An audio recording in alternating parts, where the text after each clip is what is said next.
T.D. Jakes, the big bishop of the Catholic Church. Don't we just love his preaching, especially when he gets his Catholic slant on the Sabbath? Let's have a listen. Sin caused God to get up from his rest and move out and find an innocent lamb and slay the lamb and cover Adam's sin from his nakedness with the coats of skin from an innocent animal. And God says in Exodus, as he gives the 10 Commandments, to remember the Sabbath day. Remember that sin breaks rest. This G.O.D. of Jakes sure says a lot of extra biblical stuff in Exodus. Does he have a different Bible? Perhaps Jakes is the original author of the Bible. Perhaps he himself is this G.O.D. I certainly hear women shouting, "My God," as he speaks his oracles. Or are they just the oracles of Rome? The furniture certainly suggests an at-home with Rome atmosphere.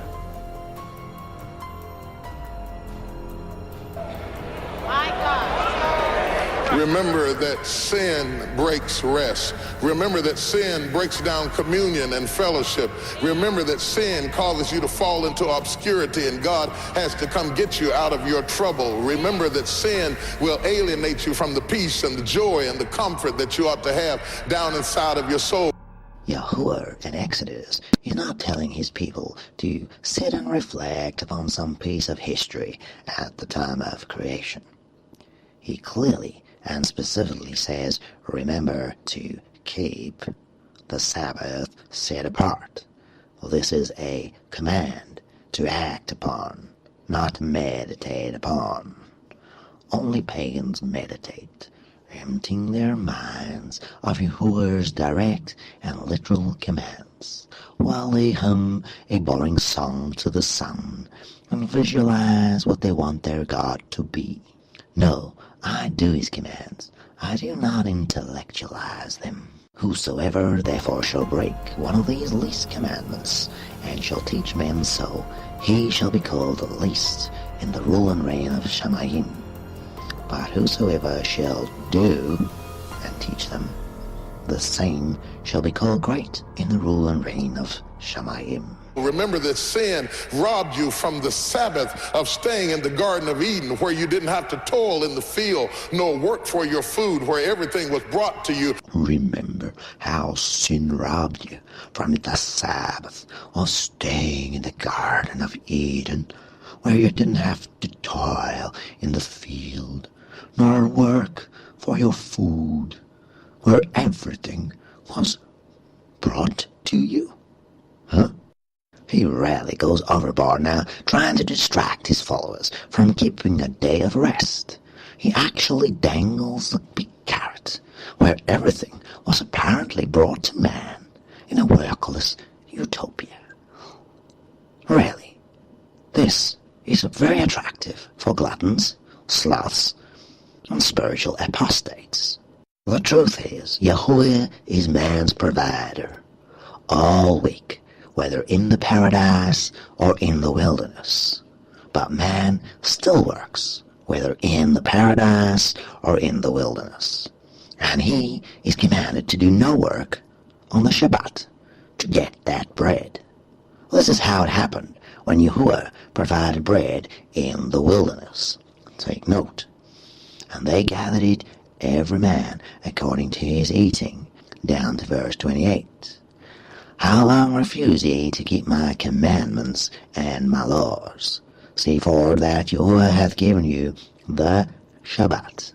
Therefore he giveth you on the 6th day the bread of 2 days. Abide ye every man in his place, and let no man go out of his place on the 7th day. So the people rested on the 7th day. Here the people gathered their bread provided by Yahuwah, but stopped gathering on Shabbat. Adam and Eve would have done the same. No food was brought to them on a trolley. So, all you who claim to follow Yahuwah, but go shopping, gathering your food, or whatever it is you do on Shabbat, well, you had better listen up. Capitalism of the Catholic Church does not want you to slow their business down. They cannot bear to lose a whole 24 hours of business. Who is this creator to dare take you away from their merchandise? How dare he? Well, I say, how dare they mess with the creator? Their idol is gold and silver. His name is God, G-O-D, originally G-A-W-D, the mighty one of gold and silver.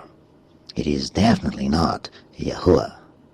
If these were the days of Nehemiah, he would have threatened these heathen capitalists that do not respect the Shabbat, and would want to have laid hands on them. Now that laying of hands is not the healing kind, believe me. Let's listen to Nehemiah himself.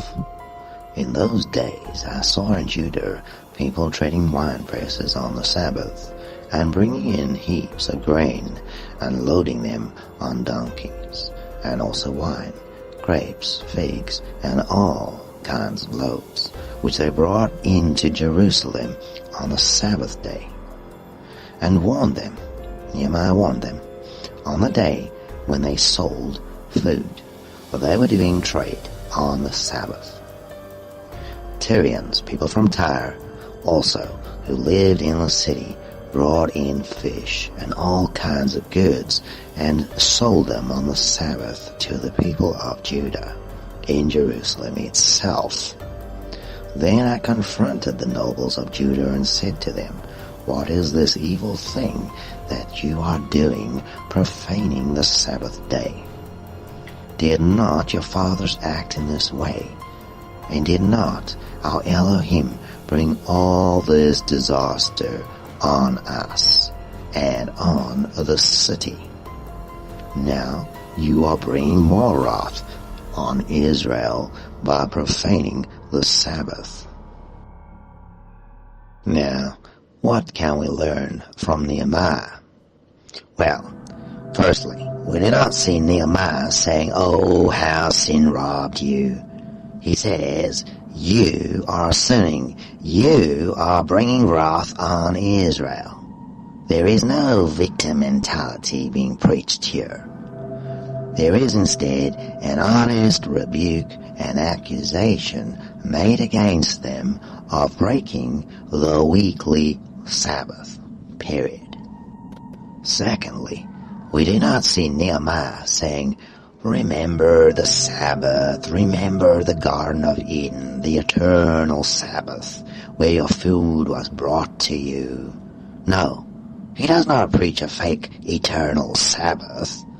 He says you are profaning the real weekly Sabbath. Stop it, or else the wrath of Yahuwah is going to come upon you again. Let's continue. As soon as it began to grow dark at the gates of Jerusalem before the Sabbath, I, Nehemiah, commanded that the doors should be shut and gave orders that they should not be opened until after the Sabbath. And I stationed some of my servants at the gates, that no load might be brought in on the Sabbath day.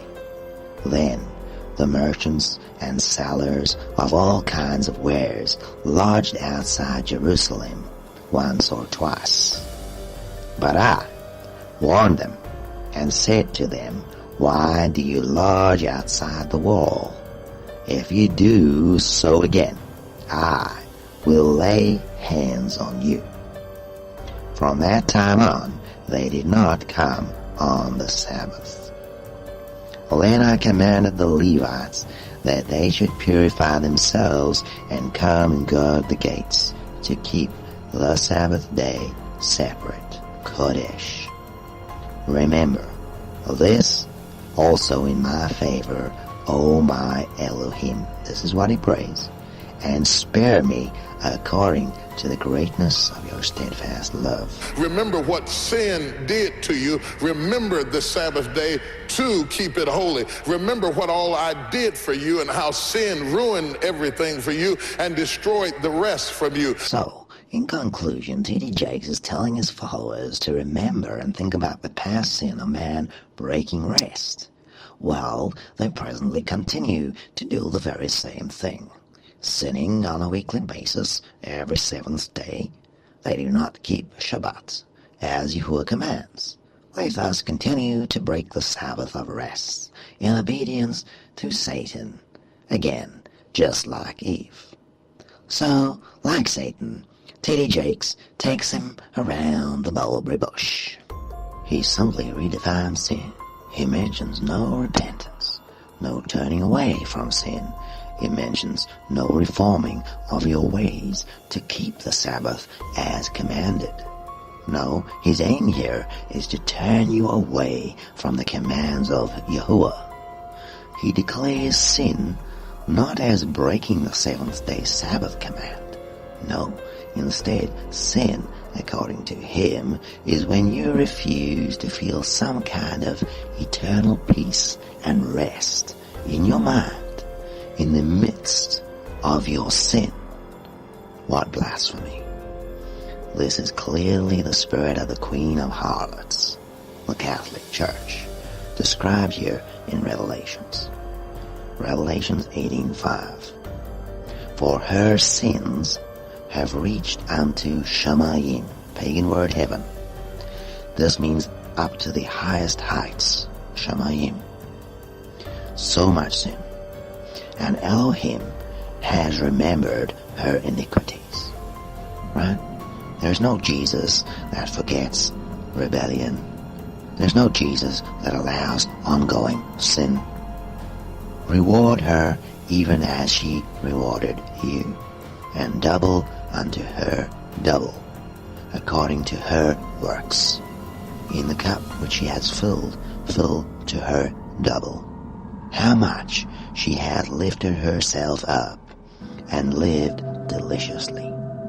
This is the prosperity gospel, teaching people that monetary gain is more important than keeping Sabbath, that kind of thing. So much torment and sorrow give her, for she says in her heart, I sit a queen, and am no widow, and shall see no sorrow. Here is this self-created false sense of peace in the midst of sin that reaches up to Shamayim. Now, we see T.D. Jakes nicely portrayed in this verse. Therefore shall her plagues come in one day, death and mourning and famine, and she shall be utterly burned with fire, for strong is Yahuwah Elohim who judges her.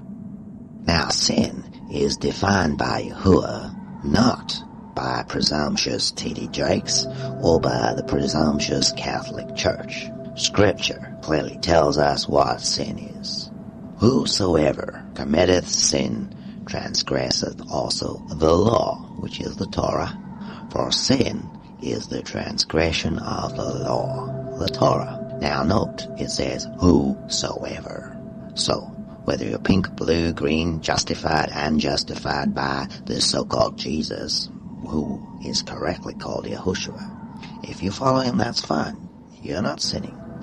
But if you're claiming to follow him and you're committing sin, as T.D. Jakes is saying, and pretending to be in some kind of peace, well, that is sin. You are transgressing the Torah. You are continuing to rebel.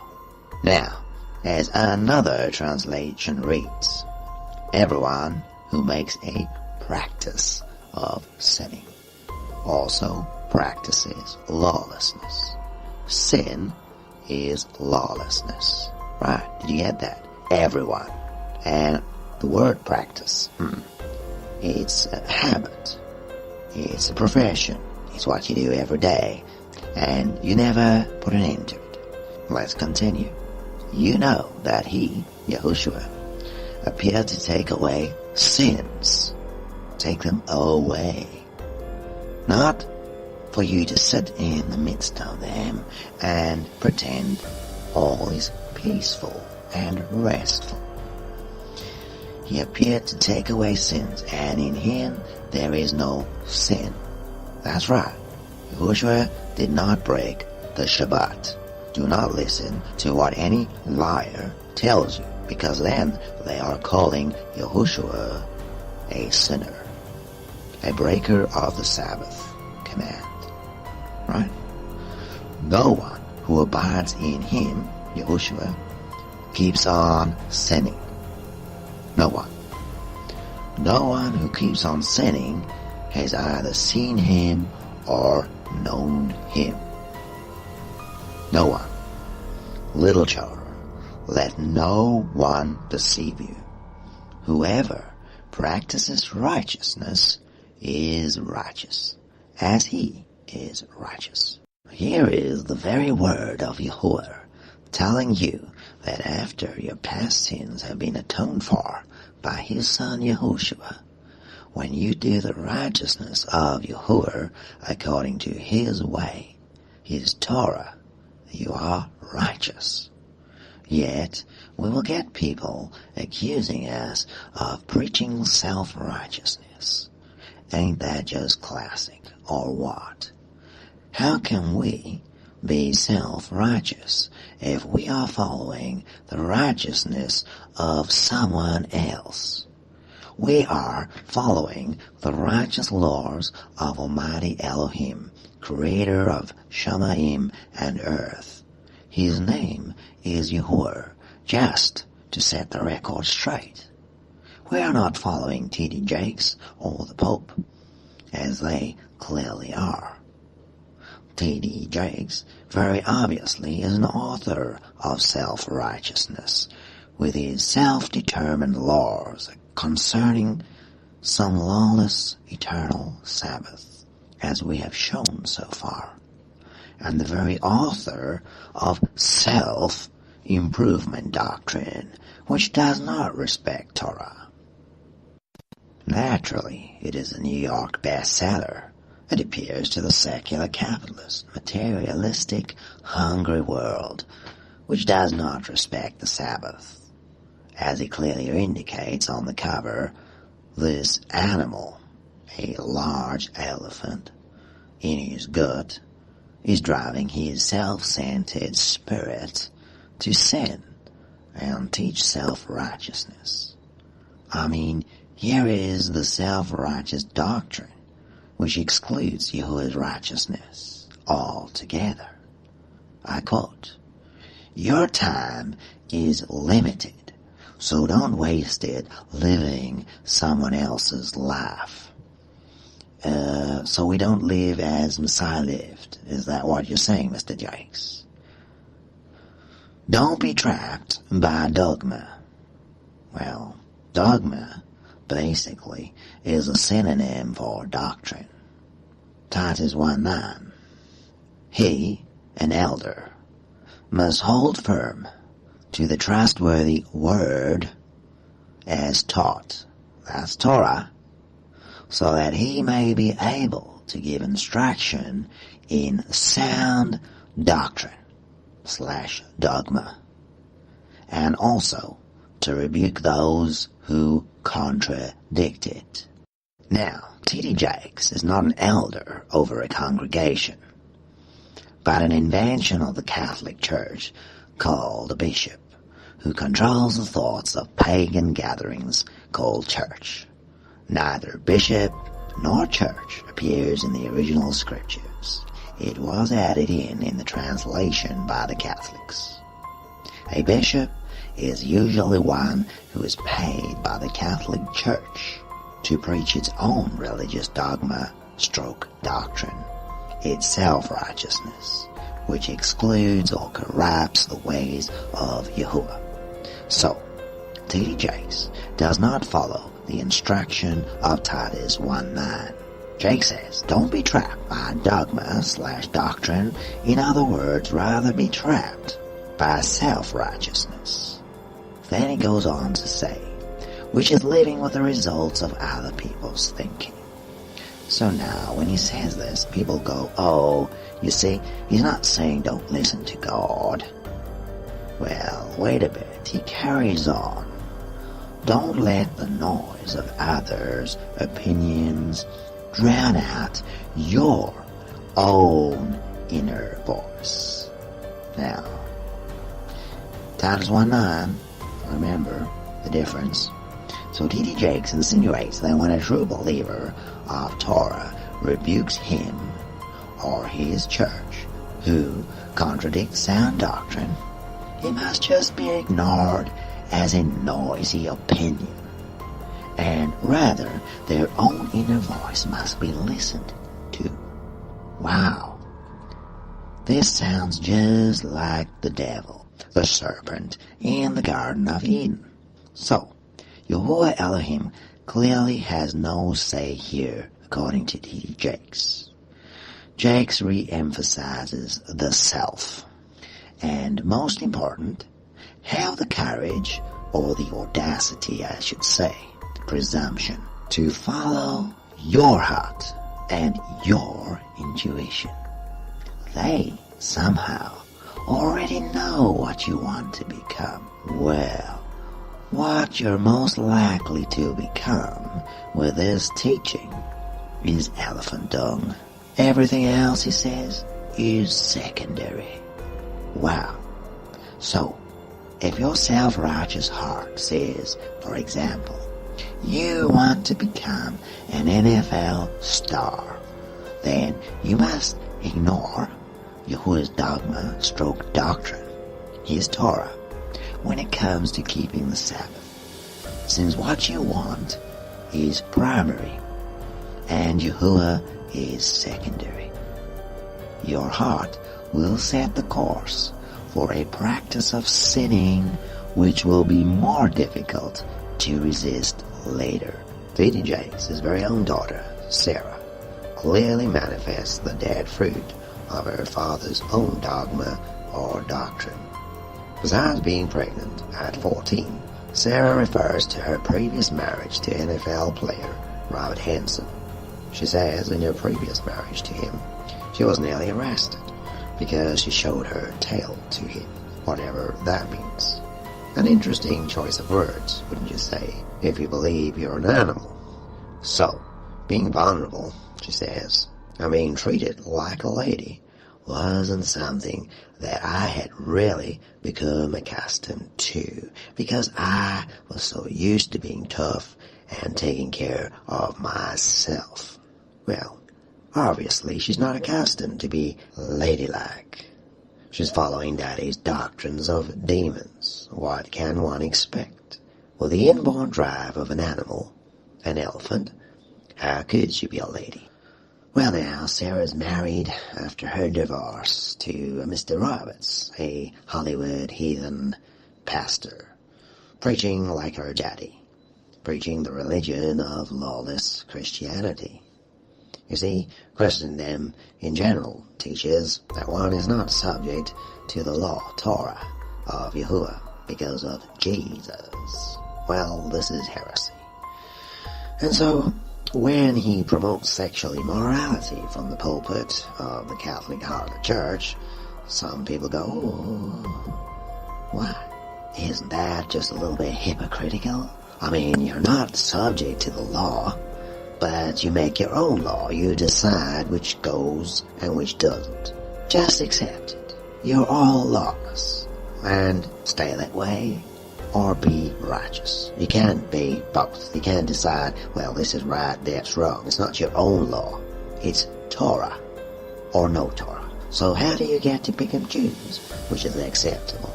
Anything goes. No. All of Yahuwah's commandments are righteousness.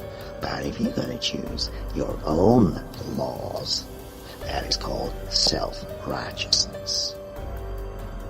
Now, is it any wonder then that Jake's daughter or his son, in their downward spiritual spiral, may take any rebuke seriously, even if it is straight from the scriptures? Didn't their own daddy say, don't let the noise of others' opinions drown out your own inner voice? So, what guidance do they have? Their lost souls. Let's pray that these foolish people awake from their spiritual death before it is too late.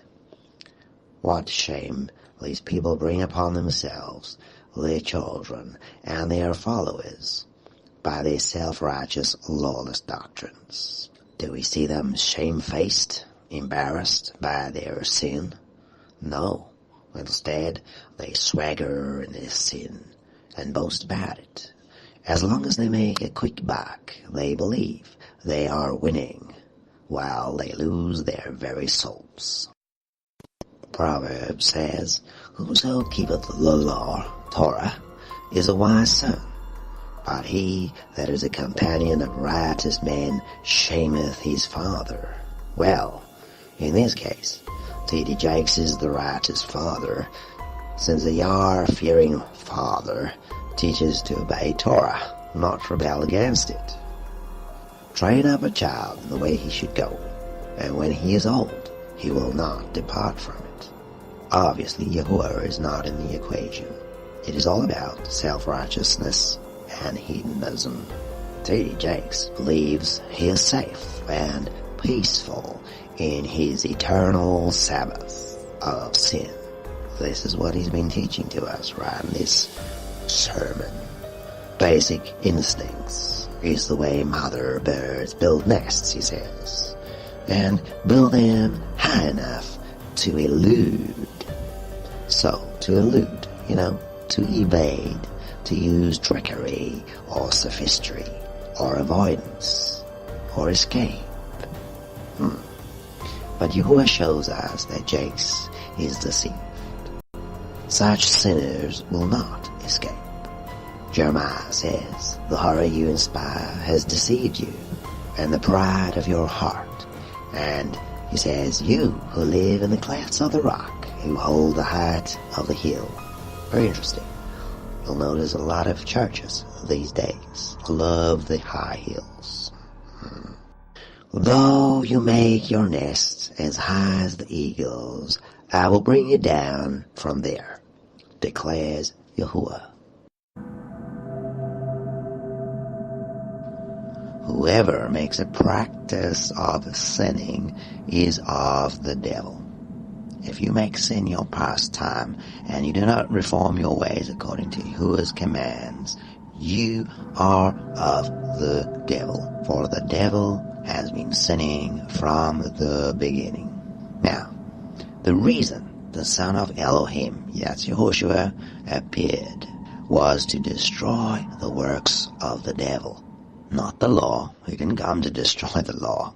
He came to destroy the works of the devil in us.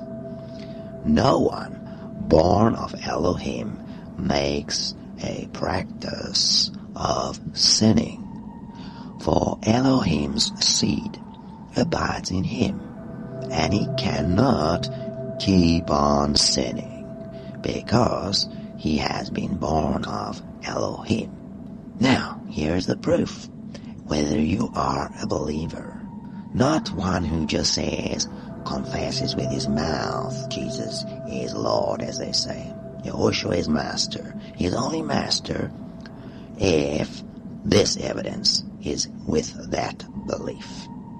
By this, it is evident who are the children of Elohim and who are the children of the devil.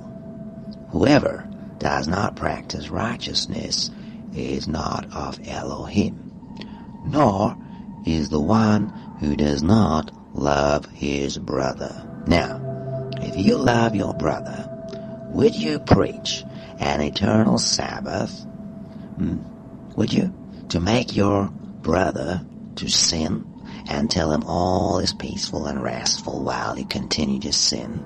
Would you want to put your brother in danger of losing his soul, as T.D. Jakes is doing? No, you wouldn't. So T.D. Jakes is clearly a child of Satan, teaching the practice of unrighteousness. Even after the justification by Messiah's death, he continues to sin. He makes a practice of. Now, all you professing Christians who say Jesus is Lord, well, if you follow the Messiah out there right now, but are really following this prosperity gospel, where your church is teaching you that monetary gain is spiritual gain, and who are making your people work on Shabbat, the seventh day, for maximum profit. Distraction is coming suddenly upon you as it did to Israel. There is one thing that is not eternally resting and peaceful, and that is the wrath of Yahuwah. Now, everyone who makes a practice of sinning, that's what the verse says here. Now, how do you make a practice of sinning? How do you create professional sinners, as it were, who make sin their pastime? Well, you invent laws, modern doctrine that opposes Yahuwah's law, that opposes his Torah. This then creates a continued practice of sin, a culture, a habit of sin. This is what the Catholic Church, the Queen of Harlots, is famous for, and T.D. Jakes is her agent when it comes to grooming the sinner for eternal Sabbath breaking.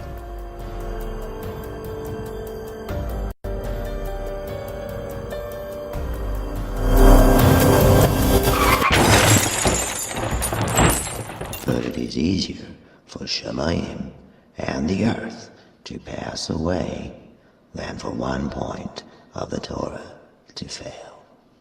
And that includes the Shabbat commandment.